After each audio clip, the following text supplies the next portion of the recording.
3 ବର୍ଷର ପିଲାଟିଏ ଖାଇବାକୁ ମନା କରୁଛି ଆଉ ତାପରେ ମା ଫୋନଟା ଆଣିକି କାର୍ଟୁନ ଲଗେଇ ଦେଉଛନ୍ତି ଆଉ ସେ ଚୁପଚାପ ଖାଇଦେଉଛି। ଆଜିକାଲି ଏହି ଦୃଶ୍ୟ ପ୍ରାୟ ସବୁ ଘରର କାହାଣୀ ପାଲଟିଗଲାଣି ନୁହେଁ କି? କିନ୍ତୁ କଥା ହେଉଛି ଏହି ଯେଉଁ ଛୋଟ ମୋବାଇଲ ଫୋନ୍, ଏହାର ପ୍ରଭାବ ଏତେ ଶକ୍ତିଶାଳୀ ଯେ ଏହା ଆମ ପିଲାମାନଙ୍କ ମସ୍ତିଷ୍କର ପୁରା କେମିଷ୍ଟ୍ରିକୁ ହିଁ ବଦଳାଇ ଦେଉଛି।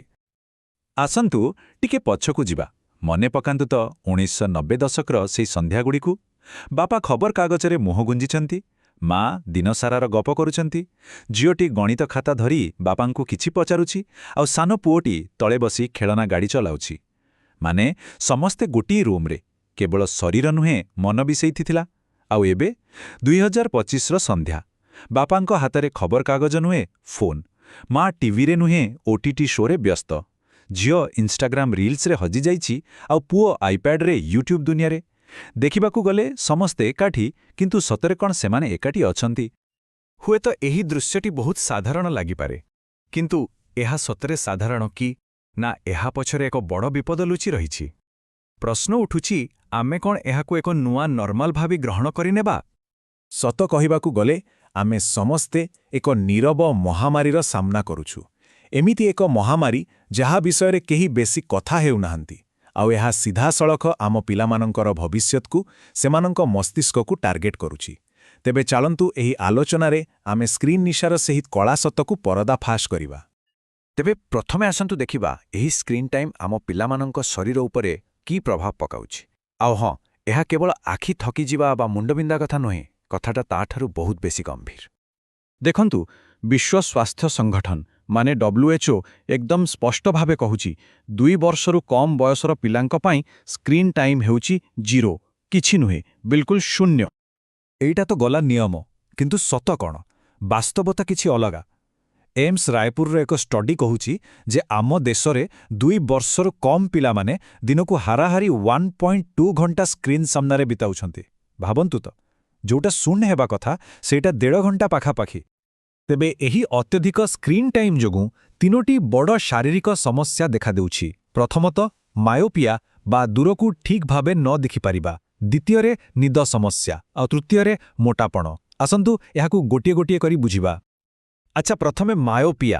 ଏହାର କାରଣଟା ବହୁତ ସିଧାସଳଖ। ପିଲାମାନେ ବାହାରେ ଖେଳିବା ବଦଳରେ ଘର ଭିତରେ ସ୍କ୍ରିନ୍ ଆଗରେ ବସୁଛନ୍ତି।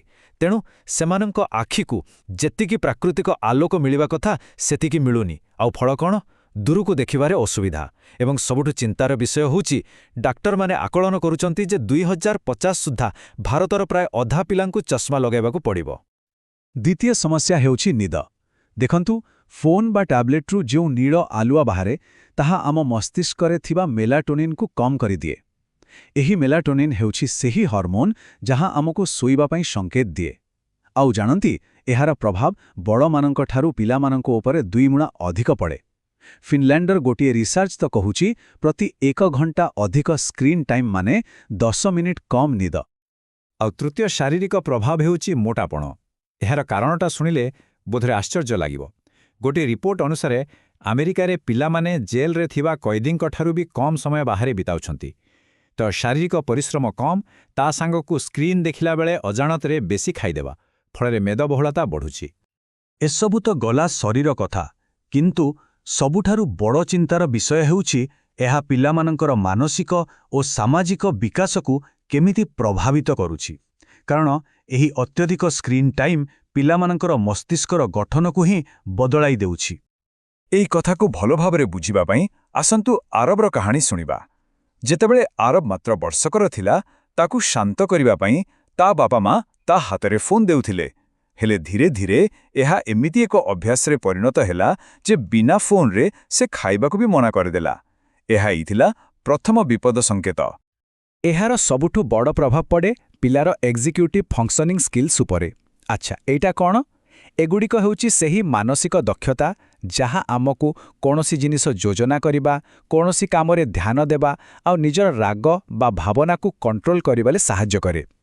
କିନ୍ତୁ ରିସର୍ଚ୍ଚ କହୁଛି ଛୋଟବେଳୁ ଅଧିକ ସ୍କ୍ରିନ୍ ଦେଖିଲେ 9 ବର୍ଷ ବେଳକୁ ପିଲାଙ୍କର ଏହି ଦକ୍ଷତା ବହୁତ ଦୁର୍ବଳ ହୋଇଯାଏ।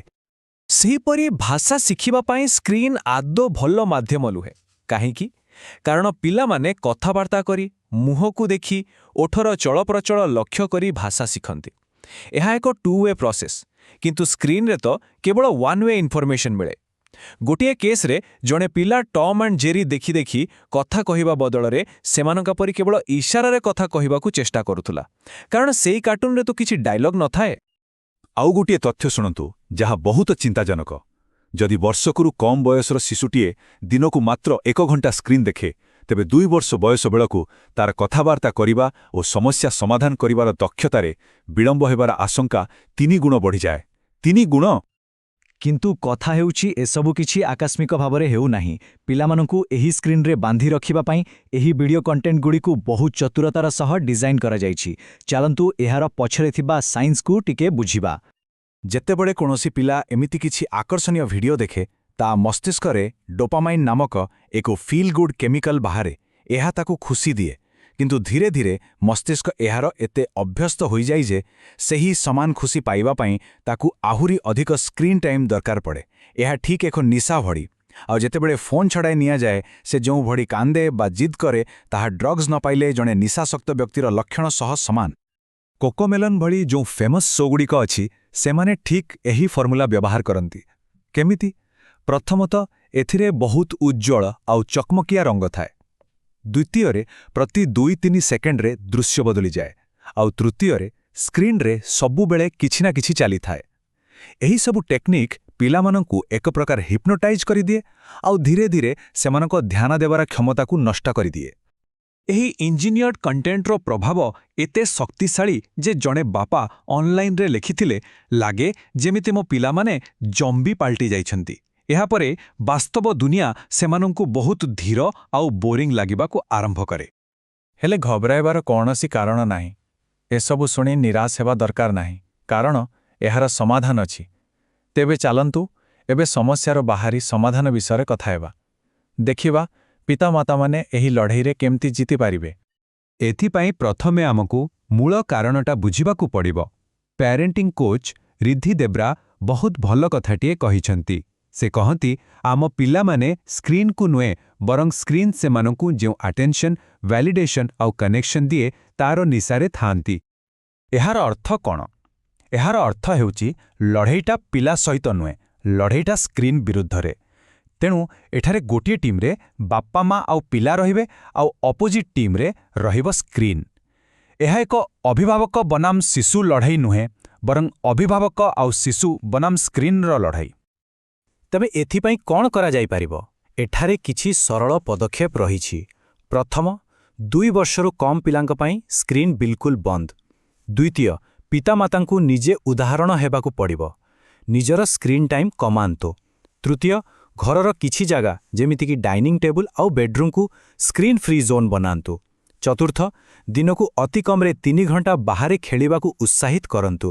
ଆଉ ଶେଷରେ, ସ୍କ୍ରିନ୍ ଟାଇମ୍ ବଦଳରେ ପଜଲ୍, ବୋର୍ଡ ଗେମ୍ କିମ୍ବା ବହି ପଢ଼ିବା ଭଳି କିଛି କ୍ରିଏଟିଭ୍ କାମ କରନ୍ତୁ। ଶେଷରେ ଗୋଟିଏ ବଡ଼ ପ୍ରଶ୍ନ ଆମ ସମସ୍ତଙ୍କ ସାମ୍ନାରେ। ଆମେ ଆମ ପରବର୍ତ୍ତୀ ପିଢ଼ିକୁ କେଉଁ ଦୁନିଆ ଦେବାକୁ ଚାହୁଁଛୁ? ଗୋଟିଏ ବାସ୍ତବ ଦୁନିଆ ଯେଉଁଠି ସମ୍ପର୍କ, ଅନୁଭବ ଆଉ ପ୍ରକୃତ ଖୁସି ଅଛି, ନା ଗୋଟିଏ ଭର୍ଚୁଆଲ୍ ଦୁନିଆ ଯାହା କେବଳ ସ୍କ୍ରିନ୍ ଭିତରେ ସୀମିତ? ଏହି ନିଷ୍ପତ୍ତି ଆମ ସମସ୍ତଙ୍କୁ ମିଶି ଦେବାକୁ ପଡ଼ିବ।